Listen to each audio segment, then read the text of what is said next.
Strap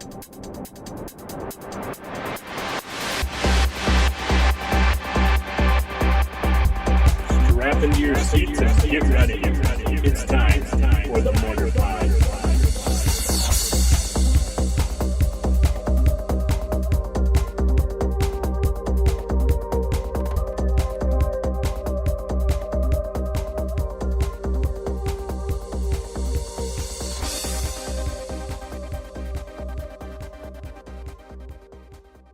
Hey everybody, I'm Alex Stephenson and welcome to this week's episode of the Mortarpod, your weekly video podcast for completely custom Magic the Gathering sets. This week, I've been doing a lot of movies. For many weeks, I've been doing sort of old movies. Old being, can be anywhere from 80s and 90s. But this week, we're doing a show that's actually still on the air and right now showing new episodes still. And they're right in the middle of season 3. It's a really great show. Yes, that's right. Vikings. It's on History Channel. I heard about the show from friends, and I checked it out, and I really like it. If you don't know anything about Vikings, I'm going to show you the characters from it with the cards I've made, but don't worry about like spoilers and stuff like that because there's not much I can tell you that'll really spoil. I mean, it's a complex storyline. There's a lot going on, so I wouldn't worry about spoilers if you were thinking about seeing the show, but you're worried I might give something away. Don't worry about that. I'll try and keep it as vague as possible. You're probably just going to get some character outlines from me, which shouldn't be a spoiler anyway. But anyway, about Vikings, the show, a little bit of information. It kind of mixes reality and fantasy, which is cool. They try and show you some of the Viking rituals and stuff like that, but they also inject it with a little bit of supernatural stuff too, which I like. I think it's a really cool show. The environment, you can tell this show was inspired a lot by Game of Thrones TV show, just because they have that similar sort of environment where, it's like really nice wardrobe, really nice set design, stuff like that. So very quality show. I recommend checking out the Vikings. If you haven't already, it's on the History Channel. All right, let's move on to the cards. So we have King Ragnar Lothbrok. This is your main protagonist of the series. Really awesome character, played by Travis Fimmel, and he does a great job. It's awesome. So King Ragnar Lothbrok is 1 colorless and 3 red. He's a mythic legendary human warrior creature. He's a 4/4. He has first strike. He has the mechanic of this set, which I've called Maraud. And Maraud is whenever this creature deals combat damage to a player, put a colorless artifact token named Gold onto the battlefield. It has sacrifice this artifact, add 1 mana of any color to your mana pool. So that should look a little bit familiar, right? I think we've had a couple cards printed that have this. Guild is the one that immediately comes to mind, but there is one more, I just can't remember what it is, that also produces this colorless artifact token named Gold. I thought it just worked perfectly for what Vikings do. They were always known as pillagers, raiders. And finally, Ragnar Lothbrok also has other warrior creatures you control get +1/+1. So there's been other sort of Viking-esque characters in actual Magic, Balduvian barbarians, stuff like that just look like Vikings. But even a lord in the case of Lovisa Cold Eyes, who was actually a really crazy lord. I think it gave +2/+2 and haste to like all your warriors and berserkers and stuff. So she was pretty awesome. And this is definitely having that same sort of warrior creature type theme going on. So Ragnar, main protagonist, very cool, calculated character, very strategic and tactical and wise, and also an awesome fighter, so well-deserved of being a king. Next we have Lagertha, Shield Maiden. This is his wife, and she's beautiful. Whoever they hired as the actress for this is just really gorgeous. Unfortunately, I don't know her name, and I haven't seen her anywhere else, but Lagertha, very beautiful, awesome fighter, great actress. She's doing a great job. I love it. So Lagertha, Shield Maiden, is 2 red and a white for a 2/4. rare legendary human warrior creature. She has Vigilance, and she has Lagartha Shield Maiden, can block an additional creature and can't be blocked except by 2 or more creatures. And Lagartha's quote is, "Never fight unless you know the odds are in your favor." That is our way. So I don't know of any other cards really that can block an additional creature and can't be blocked by except by 2 or more creatures. So I kind of like that ability mashup actually. For some reason it makes sense in my mind. But I really like how this picture turned out too. And if you're listening to the audio podcast, you can go to SeemsGoodMagic.com, click on custom sets, and you can see all of the art and card frames for this set. But yeah, so 2/4 Vigilance for 3, already good. And then the fact that you can block an additional creature and can't be blocked except by 2 or more, very good. And Vigilance with block an additional creature is always really awesome too, because you get to keep being offensive and be defensive at the same time. So I really like how she turned out. She's a pretty awesome little legend. Next we have Rollo the Untamed. This is Ragnar's brother. Not quite as strategic and tactical as his brother, but certainly a fierce and tough warrior. So Rollo the Untamed is 1 colorless, a black, and 2 red for a 4/2 first strike, haste, trample, mythic human warrior legend. And Rollo the Untamed must attack each turn if able. So granted, they don't put first strike and trample on cards very often. They certainly don't do first strike, trample, haste together very often. But he is multicolor. He costs 4. He has 2 toughness. And he has to attack each turn if able. So he's certainly not busted, but he is very, very strong. At least he dies fairly easily since he's only got 2 toughness.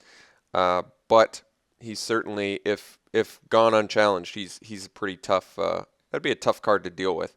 First strike trample is very, very tough to deal with.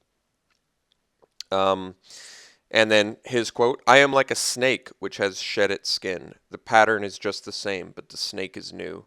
I like a lot of these lines in Vikings. They're very deep and sort of philosophical a little bit. I like it. Björn Ironside is the next card. This is Ragnar's son, and he quickly has become a very cool warrior himself. So Björn Ironside is 2 red for a 3/3 rare legend human warrior creature.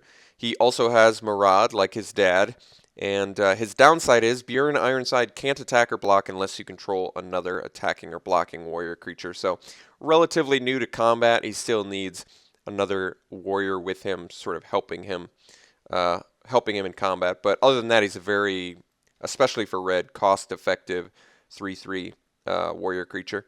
A little bit reminiscent of Mog Flunkies, but you have to a little more specific in what you have to attack or block with to allow him to do it. But he also has Murad on top of it, so pretty awesome legend, I would say, definitely.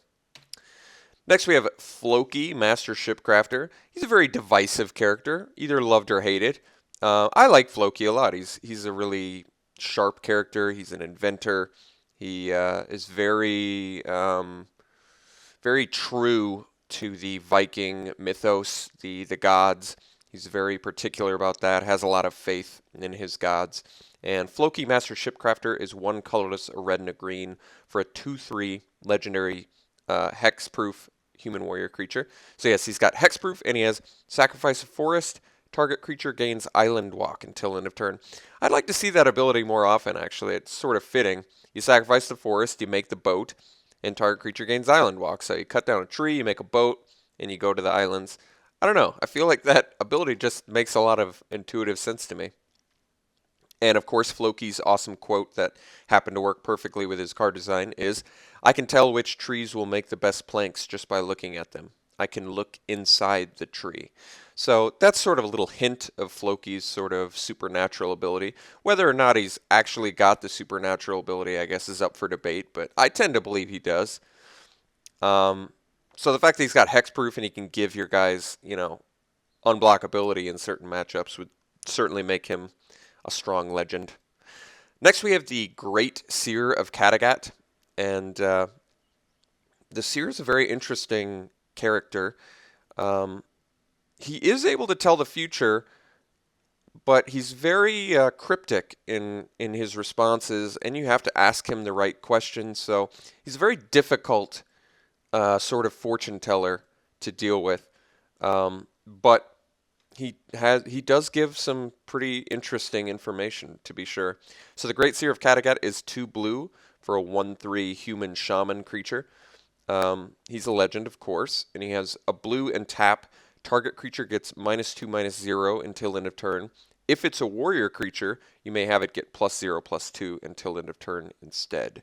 So, and then his quote is, "I have no answers, only truths." So, his card design, obviously, he tells the future of some people and he makes them weaker, but for some warriors, maybe their destiny is greater, so you can make them have more toughness. I like his design. I didn't want to give him sort of a random effect ability since he is able to harness truths. But yeah, I believe he suffers from leprosy, from what I read on the wiki. So very disfigured, gnarled-looking character, but cool nonetheless. And a little tidbit of knowledge: the actor who plays the Great Seer is also in Braveheart as one of the nobles that betrays William Wallace. Interesting note. Next we have Athelstan, the converted priest. Very cool character here. This is one of the more interesting characters in the show, actually. Athelstan is a Catholic priest, and then he's exposed to the Viking god mythos, and you really get to see his inner turmoil over deciding which religion is correct. You've got the Christians with their one god, or you've got the Northmen with their multiverse of gods. And it's a very interesting little duality and dynamic that he has. So Athelstan, the converted priest, 2 white for a 1/2 human cleric legend. He has vigilance, and he has 1 white and tap. Prevent the next 1 damage that would be dealt to target creature or player. If it's a warrior creature, prevent the next 2 damage that would be dealt to it instead. And then you can pay 2 red, and Athelstan, the converted priest, becomes a red warrior creature with base power and toughness 3/3. In addition to its other types. So kind of can convert into the Viking character if you want him to. I like how this card turned out too, It's tough to balance it. It's kind of a weird little ability set, but it does make flavorful sense for his character. Next we have Princess Oslog, the Visionary. I won't give too much information about her out, but let's go through her character design. So she's 1 colorless, a blue and a red for a 1/3 legendary human shaman creature. She's a rare, and she has an activated ability of 2 colorless, a blue and a red, tap, choose target creature, then reveal the top card of your library. Princess Oslog, the Visionary, deals damage to the creature equal to the revealed card's converted mana cost. So renewable little nuker, definitely a powerful card. The only issue being kind of a clunky cost on her ability, and it's a random effect. So can have huge upside and kill big things, or can do nothing if you say flip a land. So definitely a little bit of randomness involved with that. And her quote is, "The seer might think that he's the only one in Kattegat with the gift of prophecy, but he's wrong." Very intriguing. Okay, next we have King Egbert the Conniving. This is the main antagonist of the story, and King Egbert the Conniving is 1 colorless, a white, and 2 black for a 2/4 legendary human archon creature. He has 1 colorless, a white, and a black. The next 1 damage that would be dealt to King Egbert the Conniving this turn is dealt to target creature instead. If damage is dealt this way, you gain 1 life and target opponent loses 1 life.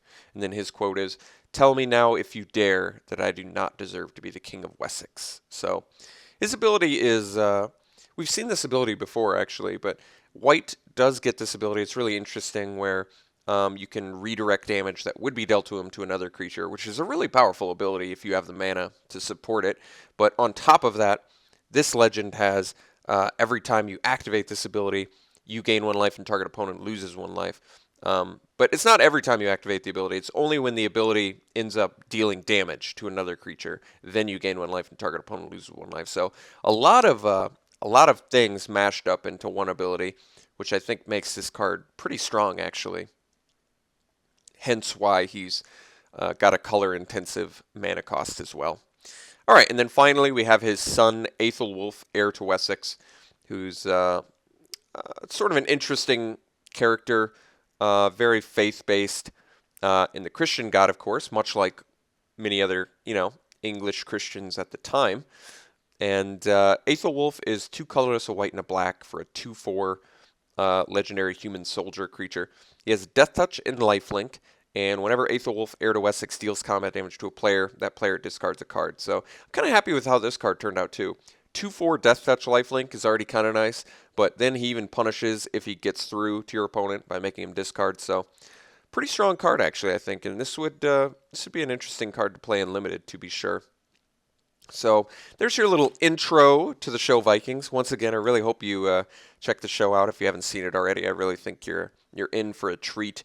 It's a really awesome show to watch, and the characters are very complex, and I love this full range of emotions that characters seem to be getting in TV shows nowadays. At least the TV shows I like Game of Thrones and Vikings and Breaking Bad and stuff like that. So, all right. Hope you enjoyed it. Hope you're digging the Dragons of Tarkir draft videos.